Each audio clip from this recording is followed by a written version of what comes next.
checkers and pleasers alike. It is so good to see you all. Welcome to our show, Checkpoint, the show where we discuss and discern the current events of the most recent episode of Check Please. Today we are discussing Check Please episode 43, and I would love to welcome our members today. I am Keni, your fortunate host. Foaly as my co-host, hungry for fleshed out answers. Nom nom, etc. Xeno, our swamp witch swarm monger.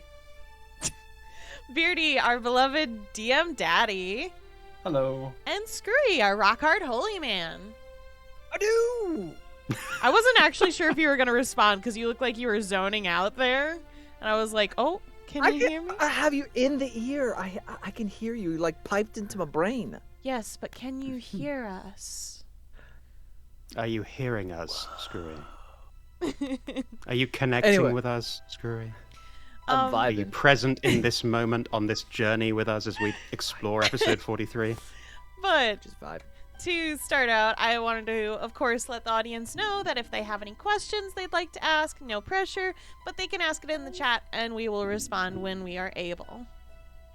So, to start off everything, we started off last night's episode. I was going to say last week, sorry.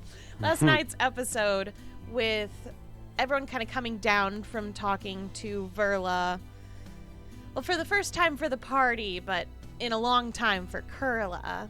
And in doing so, Kurla went off to see their parents to kind of show off Verla's connection. And I was wondering if there can be any context about what that conversation was, because that was off screen completely. And I was really wondering what you thought that was, or if you had a conversation about that prior to game. I'm just very curious on skipping over that portion. Sure. I can speak to that if you'd like, unless Beardy, you have stuff you want to share on that? Go ahead, and then I'll put on my 2 cents at the end.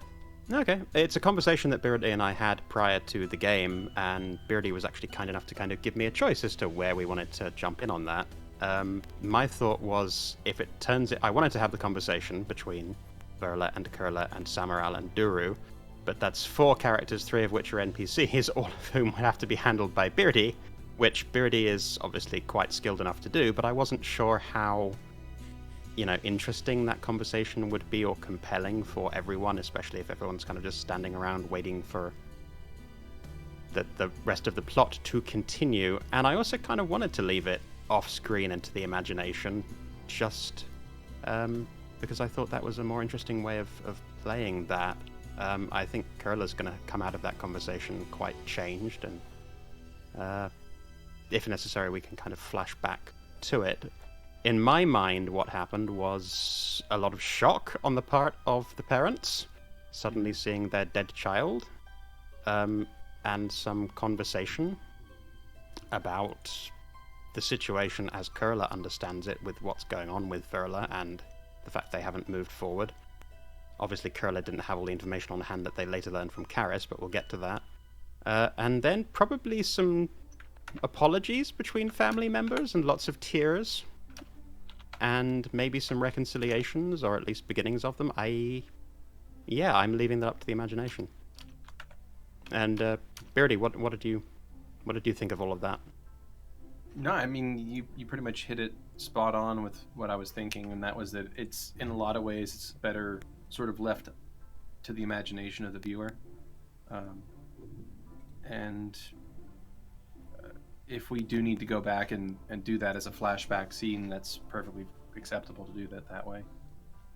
I also thought, in terms of the progression of the episode, jumping back into the middle of the Verla scene was not necessarily going to work as effectively as moving past that and getting to a different thing, so sort of letting the situation with Baren unfold, just because the 3-week gap in the middle of the scene would have made it kind of, I think, disjointed if we tried to suddenly get into that emotional state, or if I tried to get back into that emotional state. So there were a lot of decisions that went into it. I went back and forth in it, and I'm glad that Beardy was up for the way we did do it. I was just very curious because I was like, ooh, this is different. It was spicy. So it was very fun that I got to ask that today. I'm glad. Well, thank you for asking. I like what Beardy and I have done in the past with the interactions with Samaral and Duru. And I think especially with Duru, as charged as those conversations became, and the way that they played out and the kind of development that happened, it kind of felt too soon to bring back Duru if we ever want to bring him back in. I like having him in the background again, but I don't necessarily think that engaging with him again or engaging with Samaral again directly is compelling or necessary. Okay. But we'll see. And then, let's see. I think Petra's conversation happened before Levette, because Curla was gone during this. But Petra had a wonderful talk, in quotations, with Baren. Asked some questions about Vera's about an past. obelisk. Yeah. It was an A for effort as far as I was concerned. What did An Petra... attempt was made. What did Petra take from that conversation? That trying to take possession of somebody else's problems is not his. He shouldn't take possession of somebody else's, or try to take possession of somebody else's trauma, like to try to fix it. Or to try, as good as intentions as it is, he probably shouldn't try to do that. May I interject for a moment and just touch on the choice of words there? Because Baren didn't suggest that Petravian was trying to take possession of Vera's problems. Baren suggested that Petravian was trying to take possession of Vera, which has so many different implications depending on how you want to read that. So, Beardy. Yeah, I want to hear Beardy on this one. Yeah. I mean, Taking possession of Vera. Yeah, I was trying to put myself into the headspace of Baren and be like, oh no, like this is like my closest friend. I understand the trauma they've been through, but I also know that she is like one of the most capable and powerful beings I've ever known. And straight up, if she doesn't want to do something, I'm not going to force her to do it, because that's, one, is disrespectful, and two, it's suicidal. So, I thought it was an interesting way to call out Petravian's stance on the issue, and especially it has the fun extra implications because of what Petravian, actually feels about Vera at a deeper level. So I think it ended up working out pretty well. I was pretty happy with my choice of words. I did find. Skrewy? Oh, sorry. Sorry, Xeno. No, go ahead, Xeno, please. I found it interesting. I believe Baren had asked if Petravian trusted Vera, which came with two answers, which ultimately said no. Because I believe, what was it? It was, I trust Vera to take care of themselves. And then I forget what the second part was, and I trust Vera to do something else. Which I trust them. I trust them to not. I also trust them to not ask for help. Yes. Even if they need it. So no. Yeah. So no, you don't. At least verbally, that's what you said. Yeah. So. Yeah. So I trust in their abilities, but I also trust them not to be like, hey, maybe I do need help. Maybe Vera doesn't need help. So Baren just overall was not very pleased with Petravian's stances on that whole situation. It's so interesting seeing two paladins talk to each other and be like, wow. It's interesting because Petravian always seems to want to be like a pillar of like very much so good, but he has a lot of questionable actions, which I think he's more fascinating in that way than a lot of paladins, like basic paladins in that sense, because I consider him morally gray normally. Yeah, Petravian doesn't really act like a standard paladin. No. That's for sure. I like that he's trying to do the right thing. So far, he hasn't crossed any major lines. Yet. But if it happens, then Oh boy. y'all will know. I find it very figure as much. interesting that it's later. I'll bring it up later. But But there was an interesting comment that Petravian had later in the episode that I was like, ooh, it's not very good of you to suggest. That's a dangerous statement you got there. So, Yeah, I know the statement that you're talking about. so Skrewy, obviously Petravian didn't come away from that conversation with what he was aiming for, but what do you think he took away from that conversation overall? What did you take away from that as a player? Being kind of a dick. Little What, bit. Petravian or Baren or... Okay. I understand what Bahrain is going for. And they're right in doing so, but it's like, God damn it, let me help! How much I of this want is to help! frustration? How much of this is frustration of Petravian wanting to help Vera and not managing, and how much of this is frustration of you as a player wanting to know Xeno's backstory for Vera? Oh, that's equal. That is an equal amounts. It is pure equal amounts. 1-to-1. And it's you did it so tastefully there, Beardy. You denied us the movement into Vera's backstory, and it did it in a such tasteful way. Bravo. What I think was most fun about that is that knowing where the session was going, I very much used Baren as being like, hey, this whole Pinterest thing, just don't. This is a dead end. Like, don't do this. Oh, And then later in the session, being like, hey, you son of a bitch! You got his head. Misdirection. complete misdirection. Yeah. I know. I was like, well, shit. I guess we'll have to figure that out at a different point. Yeah, and like just judging from the reaction I got from people's faces when Karis dropped that nugget later was just golden. Mhm. These are the moments you You- live for as a DM, right? Absolutely. There were a lot of jaws on the floor at that moment, but we'll get to that moment. That's a little bit further Yeah. down. Well, there was build-up in that conversation where I was like, is he leading to a person that I know? So I was unsure with the verbal lead-up, but I was still happy with the outcome. There was something about being a maker that I was like, no. Ah, you thought perhaps Grow was going to Nope. be... No? No, Grow, the maker? it's a Snake Eyes thing. I don't want to spoil that. Fair enough. But going on, later we're all together back in Ville, and we transport to Karis's home, which is very late at night when we come. So instead of shattering the back doors, thank you, Xeno, for having a semblance doing- of reservation for Vera on that. Because Bravo. my poor windows. You're lucky I don't have glass shape or something.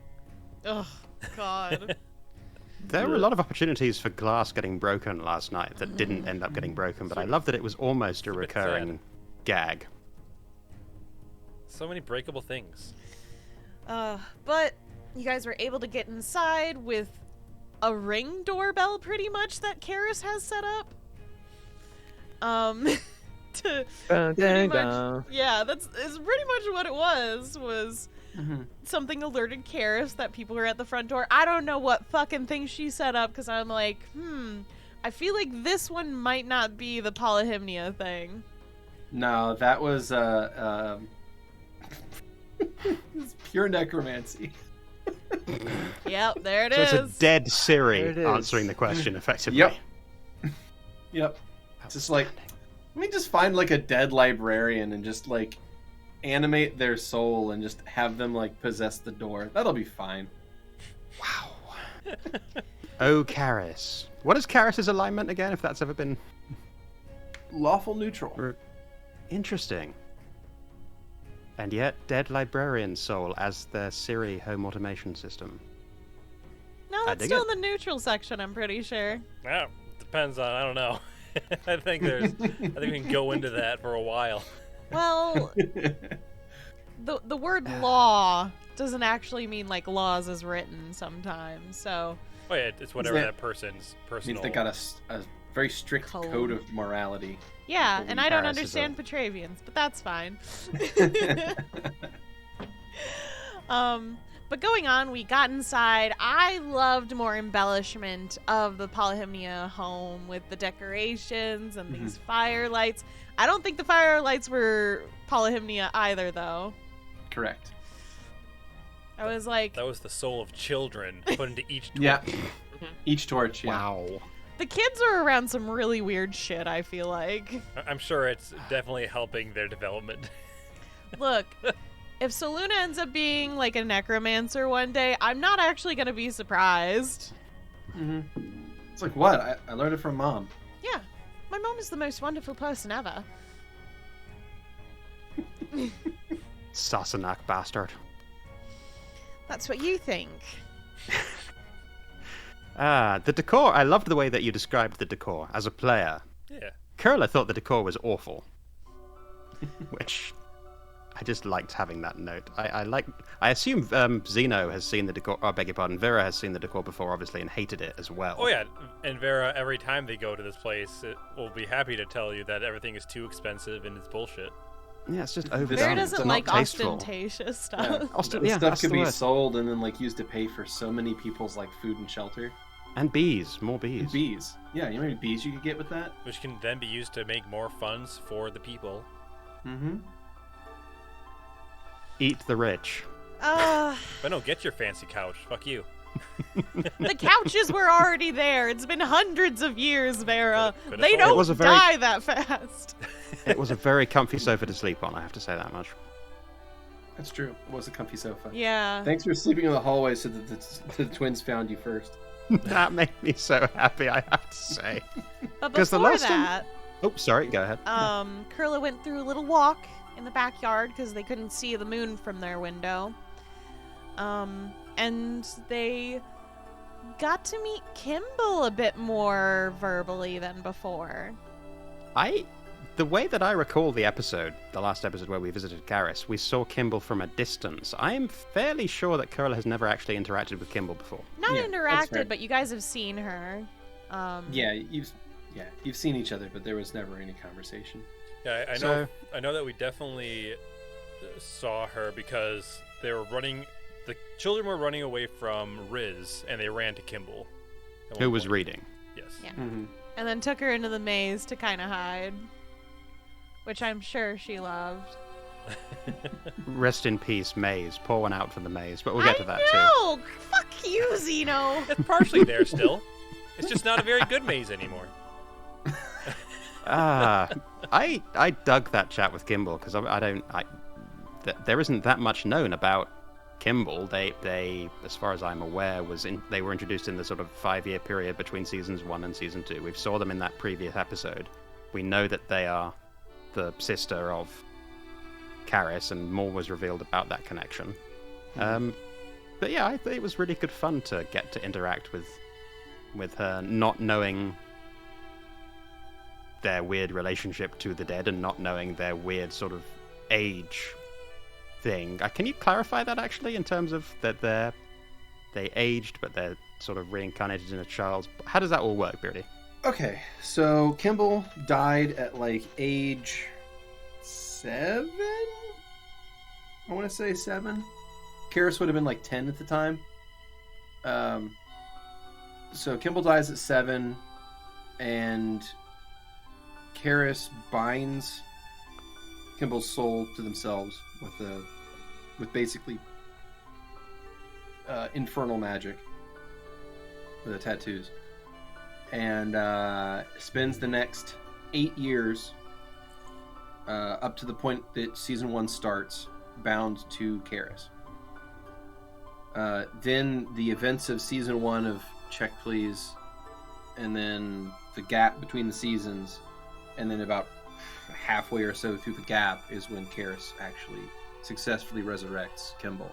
So she was a ghost for like 11 years, thereabout. So she had spent more time dead than she did alive. So she's now about 9. Physically? Biologically. Physically, she's like 9 years old. Because when she was resurrected, she came back at age 7, right? Even though she'd had, 11 years 11, yeah. of ghost. Yeah, so she has 11 years of memories as a ghost. And then she came back in a 7-year-old's body, and now she's like 10. So, like 9 or 10, depending on how the calendar folds. But, so yeah, she spent more time as a ghost than she has alive. So but mentally, she's like 21. Interesting. And so I think it's a very fun dichotomy because the twins are only about 5 years old. Mm-hmm. They look older than Kimball probably, and mentally they're like 5 years old still. Well, pretty much. I mean, they're what do they say? They're big now. They're not little. Yeah, they're very much determined to be growing up currently. Yeah, they're not little kids anymore. They're in a weird phase where they're too old for things. Yeah, we don't want to play with toys because those are for little kids. They definitely are still playing with toys. Aww. Aww. I will say that I definitely spent quite a few times this session thinking about how Kimball forced Karis to eat a blueberry pie at Siva's place. So Yeah. my question becomes, as they get older, and essentially the ratio of being a ghost to being alive shifts, would they then lose that kind of mental connection? Maybe. That's a question to ask Gimbal in about 3 years. Would be very curious to know exactly what conversation went on behind the scenes between Verla and Gimbal, since we only got Kimball's side of it, and it was sort of monosyllabic. You know, it's Which- kind of like listening to Karis again when she used to talk to her sister randomly. Although that kind of faded in season 1 a little bit, much to like my sadness, because I always wish there was a bit more of it. But Sorry. it's in the past. We can't really do anything about it. Beardy didn't want to take up too much space with Kurla, and we're all like, more Kurla, please. Karis. Karis. Sorry. I keep doing that this morning. I have been off. Although, I thank can't you. do the K names. I can't do them. Yeah, too many K names. I can only have mine, and that's it. Only Keni, nothing else. Rip. Wow. Kurla, Kimball, Keni, Well, I guess Karis, I'll oh be going. goodness. No, no. Get out of Yeah, here. okay, bye. So that was a fun little conversation, which then led into encountering the twins. In Or the was morning. that the next morning? That was the next morning. You went to 'cause- sleep because you couldn't find your room. because survival check of like a 3 or something. 6, A I bad think? survival check. I think it was 6. All of them were bad, I'm pretty sure, other than the last There were a lot one. of bad rolls last night. Yeah. How's it feel? So I don't like it. How do you stand it? I don't. That's the neat part. So So- the twins found Kurla, and Kurla was talking about the moon. And I got excited because I was like, I know exactly where they would take you. And it's So a for fun folks who- shout-out. Folks who don't know Yes Please, which is shame on you, go and watch it. No, you're fine, but you should Watch watch it because season it's good 1. fun. Because there's more than one season of Yes Please. No, I meant season 1 of Check Please. Yeah, just With season Yes 1 Please and as then part of it, Yes, yes. Please is mixed in.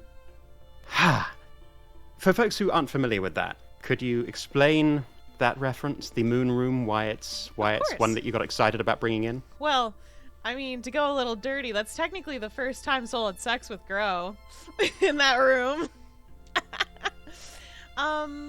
And it's a room Soul wasn't even aware of back then. It was in the help area, and it was just kind of probably one of the more older sections of the house. I imagine this is one of the few rooms that probably Solaria got to design. So there's a lot of significance in past traditions with that one, I feel like. I imagine the walls have wood paneling to kind of have more of a significance of like, oh, it's older. It's not like plaster walls or anything like that, or painted walls. It's fucking wood walls and just a whole window. It's not even Well- stained glass. I love the bunch of friggin' description, and windows. it was kind of fun to see you get all excited about it. And yeah, I was pleased that I got to hang out there and engage with that little bit of show history, and also get to see the moon a little bit and the stars. And I love how you play Marculus and Saluna, so they're great fun to They're interact with as well. Why? They're awful little fun. children. They're fun. I'm Kermit- glad you guys are having fun because I'm just trying to make them bratty as possible. I mean, they're Karis loves them mischievous. to death. Which is great because they love Karis to death too. They would kill for her. Ooh, And death. have. Ooh, maybe. Not yet. It's creepy. Not yet. I can't wait I'm to sure they see will them as someday. the main villain of a campaign. Yes. Season 10, we have to kill Marculus and Saluna. We're, I mean, look, I'm not going to say never on these things. I will say that the twins are going to live a very long time. And the way that the seasons are is that they're in chronological order and there's time between each one, so they can show up for a long time.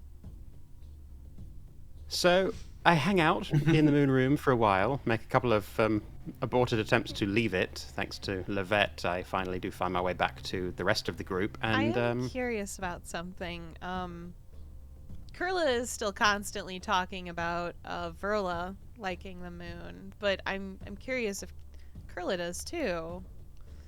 Because that still feels very up in the air if that's an important thing to Kurla. Well, yeah, it's a moon. Fuck you, Xeno. I think they're still trying to figure it out, whether their fondness for that just stems from their happy memories of Verla and time with Verla and Verla's enthusiasm and genuine love, or if there is some of that is genuine on their own part. I think they're still working that one out, especially in light of all the recent stuff with Verla. So we'll see. I just realized something I'm mad at Duru about finally. Naming Oh? you guys Kurla and Verla when you're not even twins. Right? The Yeah. easiest way is just like, oh, just change the letter. Very unimaginative when it Duru. came to the naming. There was stuff that I was considering having Kurla dive into in Paleana regarding all of that, but it just didn't flow correctly. So at some point that will still come up, I hope. But Not for only, now, that still has to be a... not only that, but it also ruins the name for the Kurla X Vera ship. That's true. It can't be Is Verla. there one? It can't be Verla anymore. Well, there's crack ships. There's always a crack Kara. ship. You said Kurla Vera? Yeah. Wouldn't that be Kara? Be Verla if you put it the other way. It's Vera one or and the Kurla. other.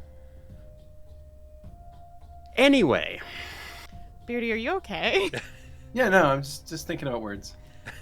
oh, Duru.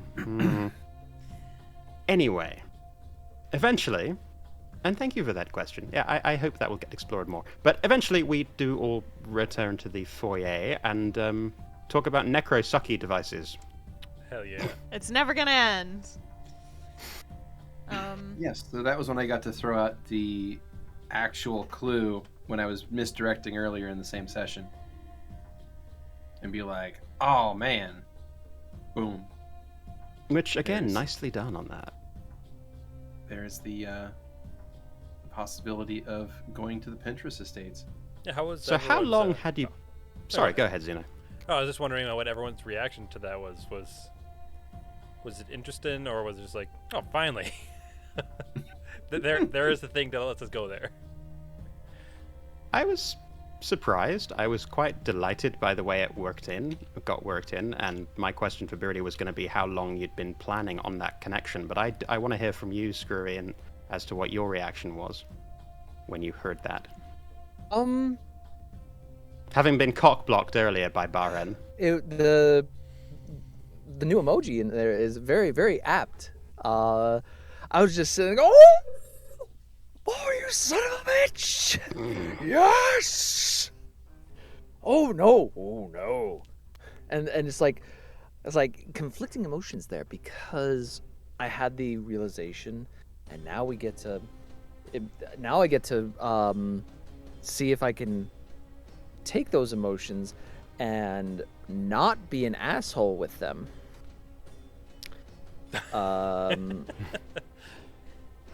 It's like, okay, we need. I have to.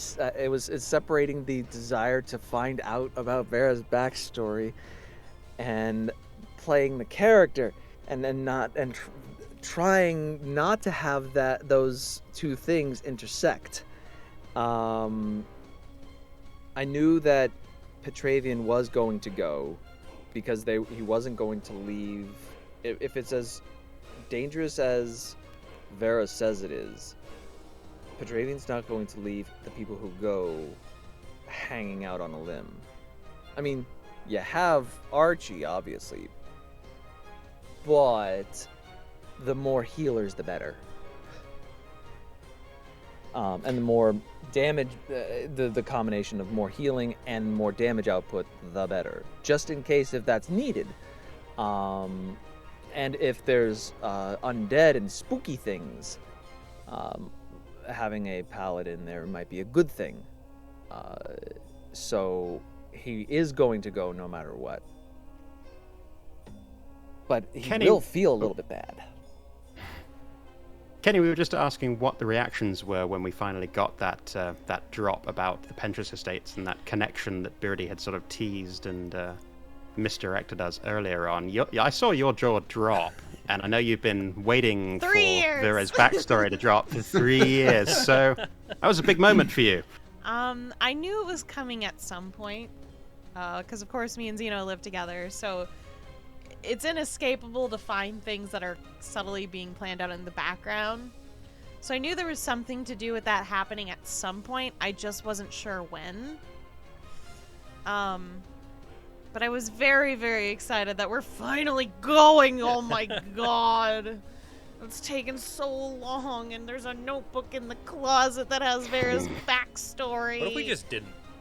Kyle, no! Yeah, I mean, we could just... I just want it so badly. That is Xeno, how I just burn all my notes. Ooh. You can. It's on my Google Drive, bitch. That's true. Ooh. How do you feel about all this, Xeno? The excitement to finally delve into Vera's backstory and just the reactions to it finally happen. What's your reaction to this finally becoming a thing that is going to happen? Oh, I'm excited. I've been working on a lot of stuff with Beardy for stuff that I'm really excited to see how the party interacts with it. And I'm excited to see where it all goes in terms of like the dynamic of the party. Yeah. And the characters all have different bits and pieces of Vera's backstory that doesn't yet give a total picture. So we're finally, as players and the audience as well, will finally be able to put that in the context of a larger picture. I'm hoping that it will eventually help kind of fill in why Vera acts the way they do, kind of just by letting us finally know the actual full extent of Vera's history. I'm still sad Soul doesn't get to experience this. Probably for the best. It is probably for the best, but we're best friends. We tell each other everything. Tell each other everything. And you would never lie to me. Vera doesn't. Vera doesn't lie. I do love the way that this got linked back to Warren and to Karis, and I also loved Karis's reaction to the Apocalypse spell and the disappointment that it wasn't something sophisticated and elegant, that it was just brutal and ugly and straightforward. Beardy, how long had you been planning that kind of connection, and for that to be the reveal about Apocalypse? What were your feelings in this whole area?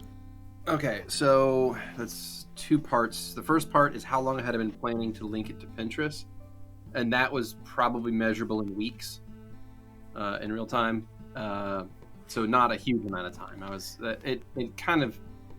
It was from conversations I was having with Xeno about backstory stuff, and being like, oh, I think it was actually Xeno's idea originally, but getting everything together and finding a way for that to be organically added to the story, and then it dawned on me earlier the same day, exactly how it was going to work well and get put in there completely organically, and I think it worked pretty well.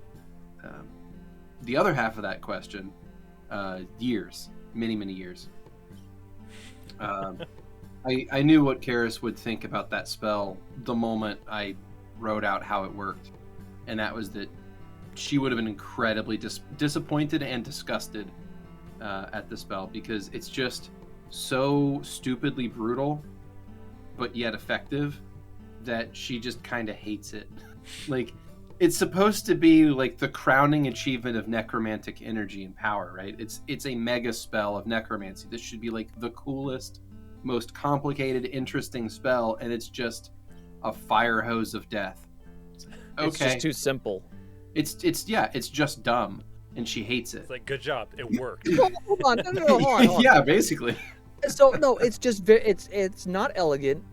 It's not, and it's not hard. It's just utilizing something grotesque in a very effective way. Yeah. Isn't like a the sledgehammer idea of instead of a doing scalpel. something really well if you do something well, it should be easy. This would be banned in tournaments, is basically. Yeah. Yeah, Basically. this would not be a tournament legal spell ever. This is just stupid. People would be like, "That's bullshit," and the person playing it would be like, "Yeah, it is." Yeah, I know, concern- right? My worry is what is Karis going to do with this disappointment? Because my question becomes, can Karis do better, and are they going to want to try and do better now? and make their own necromantic mega spell. One up this and actually make the elegant version they wish that this maybe. was. I mean, I don't know what her reasoning would be to do that anymore. She's a She doesn't- mother. She's not much of a war wizard at this point. Like, No, but they're basically they're kind of a scientist, and wouldn't they have the scientific curiosity to do better or to do a bigger one, just theoretically at least? she Writing has it all down. Sure, she could theorize all day about it, but she has no practical reason to make a mega spell. I guess undoing it would be a Yeah, crowning and achievement that's for where her. she's gonna. Exactly, yeah. That's where she's gonna be applying her skill and expertise, is in undoing that spell, and potentially helping you guys put together that siphon to undo the protean half of the disaster. I can only imagine the rest of the day they would just be in a mood, like I just constant. If it were me, I'd just be like snipping at like everybody, just very short with everybody. I feel for them so bad. I feel for the disappointment. The Letdown. No, I lost my place there in my mind. Kenny. Yeah. What's up? Just about Karis, or? No, thoughts, or shall we continue onwards? Oh, I don't really have any thoughts about Karis knowing the apocalypse spell. She's always been a smart kid, and I never would have even considered her trying to make something worse, because she's a good person. So that kind of thing never even crossed my mind. Scientific, Good people. experimental or not, but she's just genuinely probably the best of us. Oh shit! I don't know about Bless. that. I think it. That's my mom, technically. And it is That's fun my to get to sister see and you. my mom.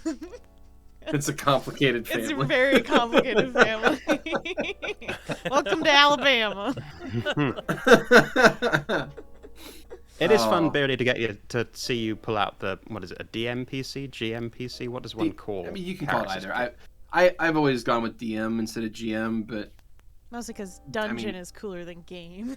also like DM is apparently copywritten by WotC, so it's like Yeah. fuck it, whatever GM. What? But yeah. So basically, it's a GMPC if we're gonna be Fair enough. completely accurate with terminology, but Yeah. whatever. Well, some other conversations with Karis emerged that were perhaps equally disappointing for other people.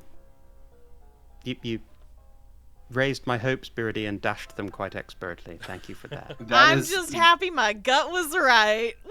That is, in fact, the greatest skill that a DM can ever have.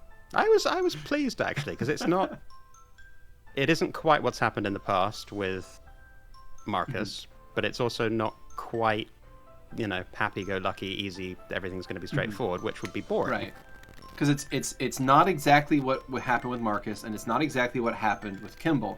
It's different, but it's different enough that Karis is terrified about what would happen.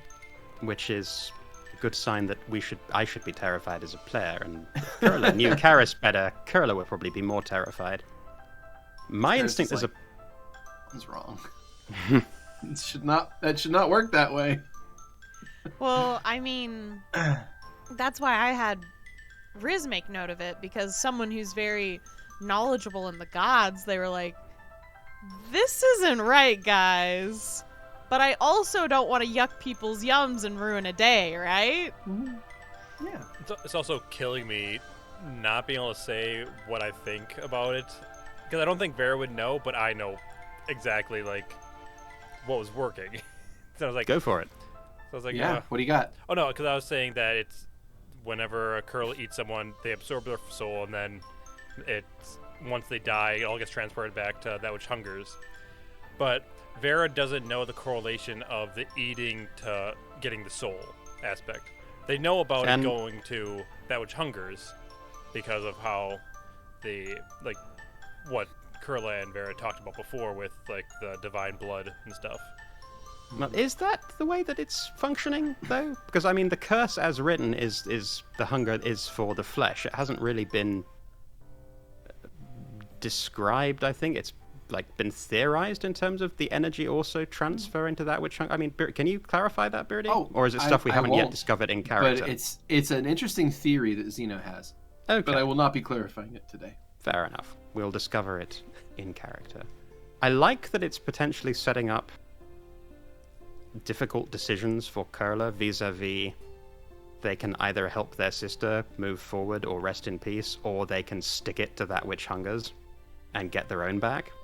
I don't feel like they're going to be able to get both of those things. I feel like they're going to have to make a choice between those things, especially if they end up having to talk to that which hungers to get a better grip on the situation. So that's fascinating to me. Like, which motivation is going to lead them? Which will they go with? Well, or maybe it'll go a completely different direction. And if Vera's like eventual thoughts on that were to be corrected, work out, I feel, in Kurla's favor, because from what Vera can tell is that you would have gotten all the stuff, and then once you die, it goes over. So she would assume that all of Verla's soul is in you still. It hasn't been transferred over until you die. But who knows? I don't know if that's the case or not. I love that Riz's aversion to blood magic got to come up as well. That was interesting. I did like the... because I do it. No one else should. So they didn't really get a chance to explain because they kind of got annoyed that they were getting yelled at by Levette.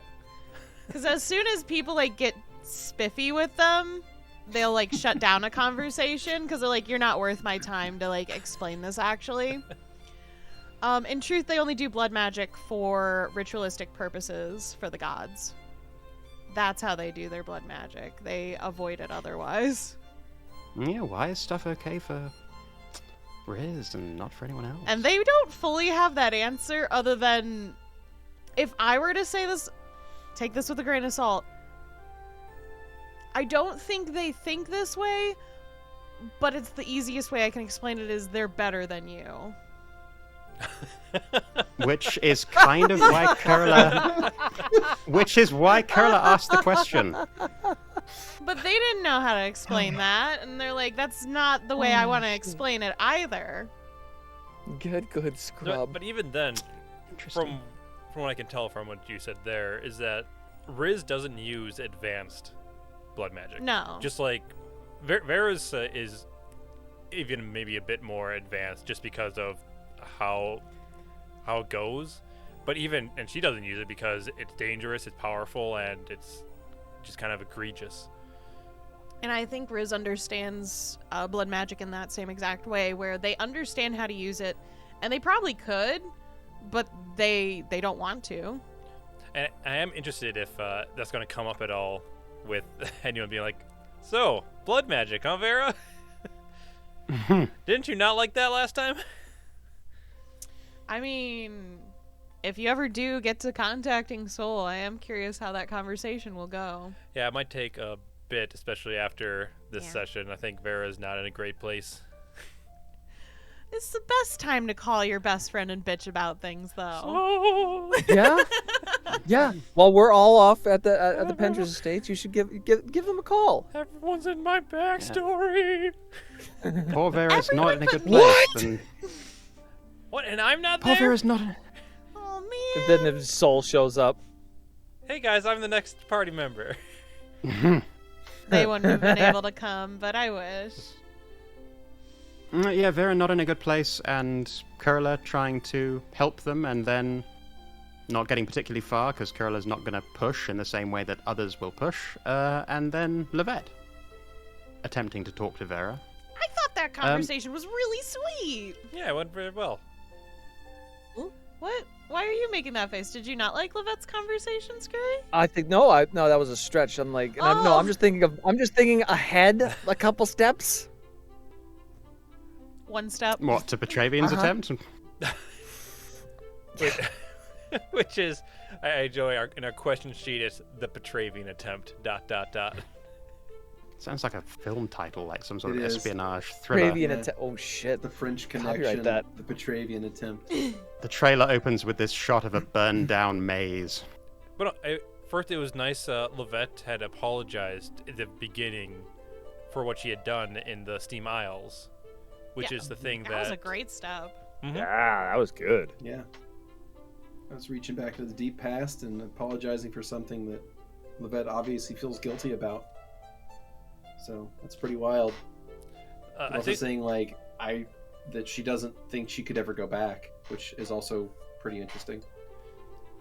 I think one of the hardest things with trying to play Vera in this part was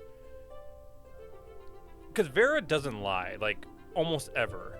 There's a reason she has like a bluff of 1, but she just doesn't lie. She doesn't find it pertinent, and if she were to, it'd be so telling that it'd be childish. But so in this entire time, I don't think she ever said anything other than what she believed, and just knowing that she doesn't want people to go there, and just trying to say all this without her literally saying anything that would let the party know anything of her past.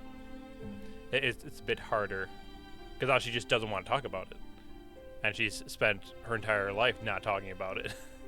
Mm-hmm. Well, I thought the Levette Vera interaction went quite well, And then there was Petravian. and then I blew up a maze, half a maze, Mm-hmm. which was fun. I mean, Vera doesn't want to go back. no. Vera's not No, going they back. don't. That's true. You're at least going to guide Yeah. us, which I'm appreciative of. Yeah, that's good. Like at least the don't go to this area, go to this area. I mean, they first off don't go. Apparently, don't go at all. But if you gotta go, don't go here. Can we talk about Petravian's opening line Yes, in their please. attempt to communicate with Vera and to soothe them and to make them feel understood and loved and to reassure them that we're all there for them. And that line, Skrewy, was... So you enjoy a tantrum? Now, Skrewy, you kind of explained this last night that you have a personal reason why you use that phrase. Oh, yes. Could you go over that a Um, little? I sure can. Growing up, when either my sibling saw me or I saw my other siblings have just a meltdown and go off after the allotted amount of time, we would then, in a very loving way, go to find out and then be like, so, you enjoy that? You feel better? And then the healing can begin. And I'm glad that worked for your family. Now, what was the steps that you thought this was a good thing to say to Vera? I believe Petra and Vera have gotten to a place of familiarity. That's because That- everyone in the hive is her family. I know. I know, but for Petravian, it's a little different in his head. But yes, they're all the family, but it's like a. Vera's special to Petravian. No. Xeno? Why is it that Vera puts up with this particular line from Petravian? Because Petravian's part of the hive. And you're if he very weren't? lucky you are. If I recall, Vera has not hit Petravian since he became part of the hive, except for when she was testing out his new armor. Yes. She has never hit him Assaulted. since. No. That's because you're part of her family, and she refused to do such a thing. Circle. But it is Whereas building if- up. Oh yes, I You're can tell. testing the boundaries, very much so. Yes. We're gonna have to. Like, not only that, but Vera knows that you don't trust her. Because that's come up a few times. True statement. That is a true statement. It's a big yikes for me, dog. We should prepare now for once again needing to resurrect Petravian. But Again, I said it. I want a funeral at some point. I would love to have a to his What eulogy. a weird, How many- selfish comment to have. How many funerals can we throw for your characters? Like, just a At some statement. point, like, it's people just gonna- die and get resurrected in our party. Riz has died too, and you think they want a fucking funeral? You selfish bitch. Ooh. ouch. Yes, I am. I'm sorry. But after I do that, feel you bad know, about it. it was a slightly rocky start to the conversation, but it also, I think, kind of, it ended on, if not a neutral note, if not an entirely positive one. It didn't result in, I don't think tensions got worse as a result. I don't know. Xeno, Skrewy, thoughts? Well, if I recall, Vera gave instructions to Petravian. Skrewy, do you remember what you were told to do? Don't talk to anybody about the hive. Don't mention the hive. Hide everything that has to do with the hive that is on your person. The hammer now has a nice encasement of wood on it. Which was a lovely so now touch. it just looks like a nice meat mallet. Or like I'm gonna crack. It's a big, already looked like a lobster claw. tenderizer for a while. True. That's what Warhammers look like. Yeah. And I had Vera's hand in my pants. That's true. Pardon That is true. me? Not the first Yeah. time. First Mm-hmm. I don't want this. Yep. That's how that went down. That's how I remember it. I didn't even think about that. That's actually true. So what are we calling that ship? Vitravian or Oh, is that one not on the wiki? Hera? I don't think it is yet. And is that a crack ship still, or is that gonna become? Well, Oh. that's a It's Para. Para? It's Para. Paranuts. Anyway, parodies. from that, we get another cute twins moment, or perhaps another terrifying and sinister moment of insight into Riz's true character, depending on how you want to look at Yay. it. So the twins, full of chaos as they are, they alluded to Riz looking like a monster the first time, and they've gotten, because they're growing up, they're a little bit more courageous now, and they're like, oh yeah, we can stand up to a monster. We got this. They think they're tough shit right now. How tough shit are they? Oh, they're children. But those two confronting Riz and Riz just having to take it was a very fun thing for me to have to do to myself. I figured it would be something fun to transfer like the scene to as time has passed in between these moments. So that would be kind of what's happening on the other side while Petravian's having a heart-to-heart with Thera. And being able to have the kids try to explain in their own way what Riz looks like to them, Which is very different because most of the time people see Riz as a person, right? But the kids see Riz as a squiggly, icky, slimy monster thing. That no one rolled high enough to make a connection with anything else about. That was a bugger, huh? I love that of those three, and this is not a diss towards you, Skrewy, this is just in terms of how the stats break down for intelligence between Levette, Petravian, and Kurla. I love that Petravian rolled the highest of that failed intelligence check. I think mine was a 6, Levette's was a 7, and yours was a 10, none of which 9, were high enough. 9. A 9. Got Go it. ahead. No, it was a 10. It was a 10. Oh, Yes, it was 10. Either way, you lying to us. we're Because never 9 going to don't know. exist here. How on earth will we find out what that was all about? It's a shame. Another Never missed again. opportunity. Yeah, Never again. Sorry, Nope. never gonna come up again. Well, Can well, only didn't come you up take? at the very last checkpoint. Yeah, Don't we have that image though now that for the fridge? Do we at least have it as fridge art? Yeah. Riz kept it. I don't know if they're gonna keep it though. It kind of felt like a big diss to them. But they were trying to be nice because they like children. I mean- don't. I mean, this is pretty large. That is true. This is very large. Beardy? Oh, it's enormous. Like there's massive like caverns that connect from one to the other. Cute. Any comments on the child's drawing? Oh, I mean, sure, but I think it's pretty apparent what they were seeing. No, you mentioned a connection with the horse. Mm-hmm. Because you asked who had cast True Seeing on the horse, and it was those Right, three who people. had seen what the horse looked like before. And it was those three who were tasked with our failed intelligence rolls. So that leads to some interesting questions and perhaps new theories about the connection between the two. Yeah, because there is a connection between the horse and Riz, so it's kind of weird, right? Very. Especially if it's one that the kids can plumb but True Seeing can't in the same way. I find Almost that fascinating. Almost like it's an even deeper level. Gosh, wouldn't that be strange? Oh boy. But anyway. But anyway, Wittingen, and Rella. I'm the hole at the bottom of the egg. I'm just letting shit out constantly. It's all Riz's fault. It's all my fault. And you were Tyler Durden the whole time.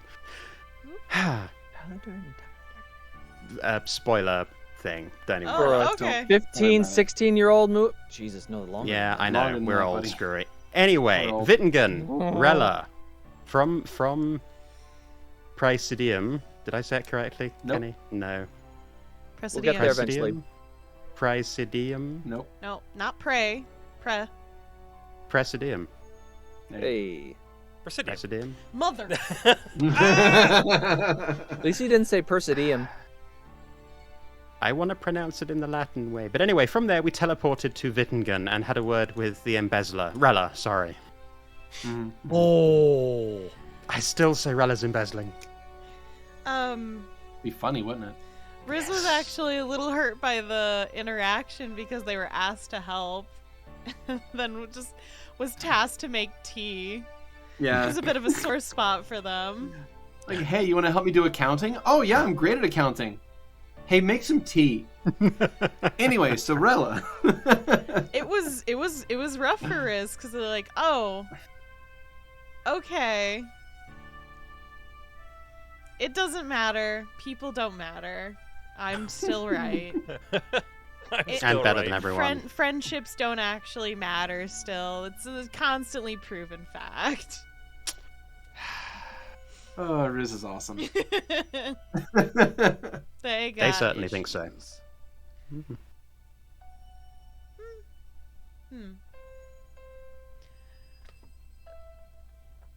It's hard to explain because as much as I'm saying they're better than you, it's not that they're like, oh, I'm cooler than you in a way. It's more like they think they might be a higher being than you guys. I'm on a different level. Don't think of it as like a diss to you. It's just we're built different. Riz literally can do things that other people can't, and they haven't found people that can do the same things. There's no one like them. There's something different about them to themselves. They just haven't figured it out yet. So it's hard to explain that verbally for them because it'll just sound like being a dick. And they're So fine with what being is- a dick normally, but they don't like being a dick about, like, making them better. So what is Kenny's current working theory? Hey, yo, I don't fucking know. My theory, I got a great horse. It's so dumb. I love it. Quote unquote. I horse. love having a horse. I love What if being you around are the horses. horse, though? What if I am the horse? Fuck it, I don't care. I'm living the horse girl dream, am I right? Boom. What if all of their memories are inside horse? Oh well. Rip horse. Any more on Rella and the tea and the questionable accounting that may or may not be? Listen, we could have figured out if Rella was skimming off the top if Levette would have just asked Riz. Maybe Levette doesn't want to believe that Rella might be scamming them. I don't think Levette even thinks about it. Which is very trusting. That speaks well of Levette for having that trusting We're heart. very naive. We don't know anything about Rella's background. Do they really graduate college, or are they a con artist? Yeah, I always took Rella as being this incredibly overworked grad student that just like is trying to make everything fit and just can't, and is having a very slow mental breakdown. I love the line that is their page quote on the wiki, shameless plug, that is something to the effect of, "Oh God, we're going under. I should have listened to my parents. They told me not to take this job." It's just... That was a fucking awesome line. It was. Thank you. It established them, the overworked grad student trying to keep everything together and failing. It established them just pitch perfect in that one moment. I love that movie. It's a good movie. It's a good movie. But while we're in Wittingen, and while the tea is being made and the accounting is being explored, or not really, a certain statue reappears. Reappears and never left. Reappears It's not within the like a minute context of the weekend or show. nothing. We get to see the statue again. I mean, I get to see it for the first time. Yeah, and then Oh, Petravian, we've of been in course, gets to. Wittingen. Yeah. I mean, let's be honest. Petravian has seen the statue so many goddamn times because he's been living around here for 5 years. Yeah. Yeah, but it never actually took time to just appreciate it. I just Screwy like that you're had- like, I've seen it for the first time. Like, you have blinders on. You've Yeah, never... yeah, seen it, like really seen Yeah. it. And of course, my favorite part is that immediately Petravian is like just going on and on about Marcus's statue. Screwy, I do have to give you props for Sucker. being willing to actually just take the mickey out of Marcus, pointing out the sling staff, and props for that. Also, I'm pretty sure we have actually visited Wittingen In and, this season? and we looked at it, and you're like, "Who's that person?" Yeah. Yeah. I'm pretty It's sure maybe the this already second time happened. you've done that. You kind of really like talking about your old character. Right though. Just don't see it. And that damn sling staff. And I'm still avoiding Riz asking about Soul because that wouldn't make sense for them to be that interested. But hey, congratulations on everyone for defeating that dragon. So Yeah, good Yeah. was. Right? Soul Yeah, hates this yeah. story. Another 5 years and it'll be like 10 dragons. Mm-hmm. That's how folk heroes are created. But I like dragons. I wouldn't want to hurt one. Right? They're my friends. some dragon learns about it. It's like, they did what? What the fuck? Wait till Zell hears about this. Yeah, however long he lives. Zell, his Cheers. days are numbered. Pour one out for Zell. Rip Zell. Just right onto my lap. So after some time looking at the statue, we end up visiting the hive, which is obviously nearby. And a couple of familiar faces reappear. Chisel! One of which Dewey. was chewing on the flowers, as they do. And the other was an elk.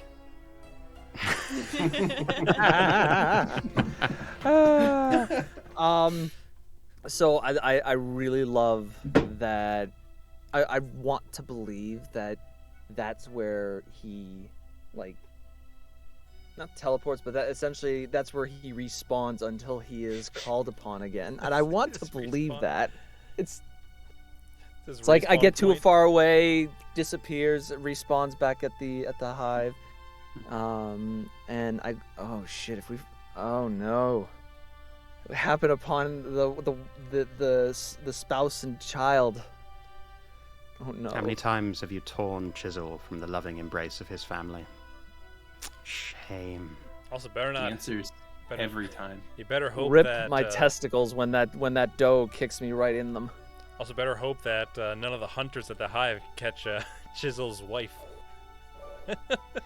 Oh no. Rip. What's for dinner tonight at the Hive? Oh, venison. Oh, so good. Delicious. Mm-hmm. It does seem that Yeah. Reduvi has an affinity for animals, though. Mm. I'm interested to see her grow up.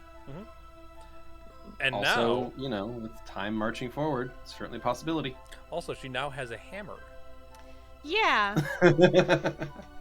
that's a thing. Yeah. So why did Petravian choose to give a weapon of war that could do considerable damage? It's just to a this regular small hammer. child? It's just a like hammer. it's just a two-sided hammer. To like a 5-year-old. It's a tool. That she can't war. lift. This it's a is tool of Get war. good. It's a weapon. First of all, how is this any different than what Mellifera did to Vera? Fair point. No, I just But feel it- bad that she couldn't lift it. Like, you literally were like, here's a chore, kid. I hated it. So how's the stone, Sisyphus? I left it on the ground because I got tired. It's been raining and now it's rusted. And then someone took it and sold it for scrap. Because It they wasn't didn't know important what to you, was it? I kind of forgot about it, so it's just gone now. Is this an inheritance? At you one dying? point, Chisel peed on it. And it was his Chisel peeing picked it up post and for a took couple it of somewhere. years. Why do we It's trust gone children now. with things?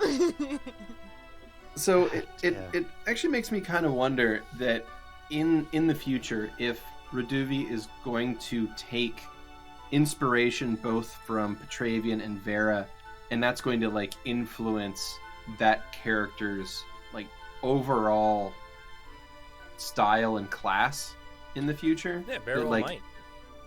Yeah, so it's like maybe like Reduvi might end up becoming a blend of both of those previous characters in the future. Yeah, because originally Reduvi was going to be part Swarmonger, part what was it? Ranger? Was No, part Rogue. Oh. But they might go more fighter potentially. So we'll Mhm. see. Don't know yet. Yeah, and sort of maybe just Let's blend see the where two. the trauma brings her. Exactly. 20 years from now, they're explaining to their party why they're all dark and edgy. Well, when I was young, this weirdo gave me this hammer and I couldn't lift it. I and just... stubbed my toe on it because it fell on me and I couldn't move for like 5 hours until someone found me. He was taunting me because I couldn't lift it. So- My little arms never developed right as a result of trying to lift this thing. So I kind of have a build in mind. If Reduvi comes back as an NPC in the future, Mhm. I kind of have a class build in mind already. But Let's talk I'll- about I'll it. leave that as a secret. Is this a surprise? Or- I like that. I don't want to like claim this character, right? Like if someone wants to play this as a PC in the future too, like I don't want to take that off the table. So just as a thought for anyone, Just ask because Xeno time if is you going do. to roll forward. I know that's what I'm saying. Like I'm happy No, with I mean if, Xeno- if someone wants to play it, just talk. Xeno has dibs. So So one thing I did notice is that neither Karis, Bahrain, or Reduvi made any mention of the fact that, oh, Petravian, you're now you're now covered in gold. That's true. whoops. This is the snow issue from season 1. Yeah. Sorry. The snow issue? Oh, season 1 took place a lot during winter, except almost all of our maps were grassy green, so most of us forgot that it was even winter.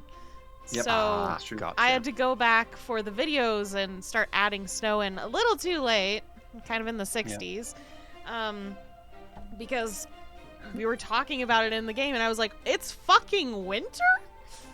What? All these grasses are green. It's not winter. Well, dang, Florida.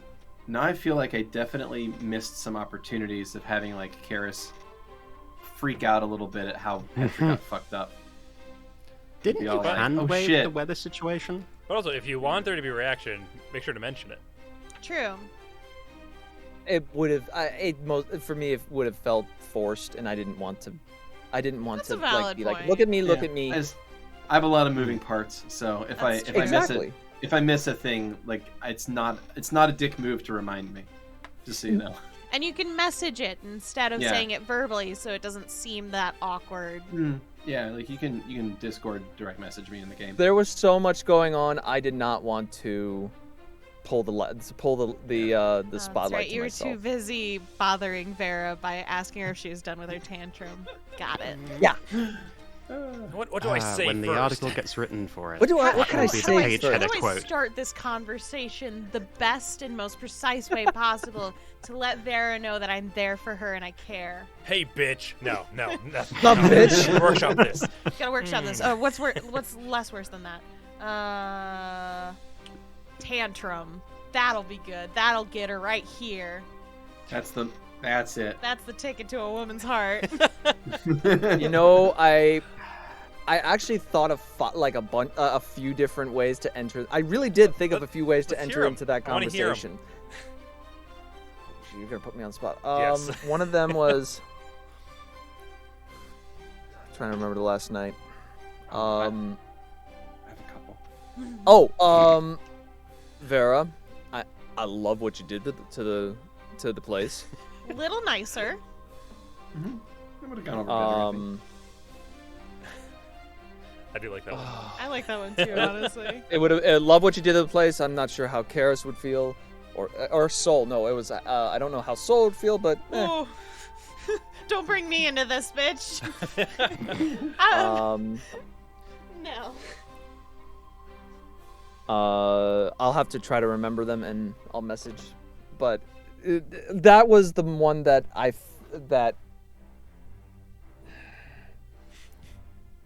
that felt pure that the one I chose felt pure Petravian. Oh boy, did it. You are committed to playing Petravian the way that we have come to know Petravian. But I'll put it that way. as long as you understand, we're gonna hammer back just as much as he hammers to us. And it won't be a knife. It'll be a hammer. Well, we mentioned Petravian's body changes, but there were other considerations of bodies and changes, or new bodies, I should say, when Levette offered Hummel a new body. Which is interesting because Vera already has something like this in the back of their mind to work on, but they just don't have time for it because the deadlines is literally expanding. Hmm. No one ever asks Vera. In fact, it came up. Vera, I believe, told Petravian when we were on our way to Sejun that she had a plan to have a body potentially. I can't remember if she actually Presumably said. not a. Sorry, no. I was just going to say, presumably not a clockwork mechanical one. Oh, definitely not. It'd be more organic. Vera and metal? That doesn't sound right. A weird honeycomb monstrosity. I love it. It'd be all like it's Hummel takes a hit with a sword in the future, and this instead of blood, It's goo. It's honey it's just goo. honey and wax. Oh, Oh God. god. I I love love it. Just bees and Yum. bee larvae just like coming out. Oh. Spilling out, good. all oogie boogie style. Oh, that's My bugs! Wow, that's a lot worse than what it would be. horrifying, and so I kind of hope that it does go in that direction. I mean- Although it was lovely of Levette to offer. I could go into what the plan was if y'all want to hear it. I want to wait. Yeah, Yeah. it I might want come to up. wait for it. Well, it might not even It come might up come up because within the show. Lovett might make a body Well, instead. if it becomes a moot point, then we will ask. Yeah. But if it's still a possibility that could happen, I think it'd be better to keep it a surprise. Yeah. I like seeing what Vera has up her sleeve that no one ever asks her about. I'm gonna have to hop. I'm gonna have. I actually I had a question for, Kurla, and this was kind of as leading from the as we were going away from the this speaking with their sister,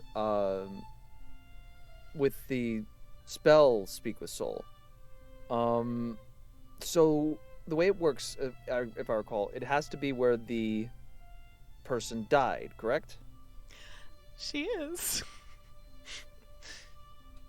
Where did the person die? Yeah. I don't recall how the spell is written. I think it has to be where they died, or where the remains are, or No, it's where they died. Where they died, or So no, it's where they died or where they were buried, or something like that. But in any case, either way, could they continually cast Speak with Soul on that theory? I think we established, last time that this was a thing where Kurla could communicate with them on a running basis now. Also, the spell as written is to cast a spell, you must be at the soul's place of death or be in the soul's presence, whether it's contained in a receptacle, magic item, or other possibilities. So, okay. Other possibilities. Receptacle. Yeah. Are we all jars? I think Kurla would have been more prepared to use that spell more frequently to chat with their sister prior to what they learned from Karis. Now they might be a little bit hesitant to get in touch with Verla again until they know more. Hey, Karis was the one to yuck your yum, not me. I win. Sorry. It makes it more interesting. Nothing worth having in this game comes easy. What's the Pet Cemetery line? Don't you go down to that? Or sometimes dead's better. That one? Or Yeah. Sometimes dead's better. don't you go to that cemetery? Right? Yup. So, coming up, did that answer your question, Skrewy? That is exactly that answered my question. I was just curious. So I can speak with them now. It was. I'm like, they ate the. I didn't want to. I felt weird bringing it up. It's just. But it was established, so okay, it's all good. Cool. We will see where we go next with that. But yes, Keni, you're going to talk coming- about next week? Yeah, I'm talking about next week. I'm ready for it. Coming up next, we have at least planned with the party. We actually have plans for once. We're going to Archie's house. We're going to talk to Levette's mom.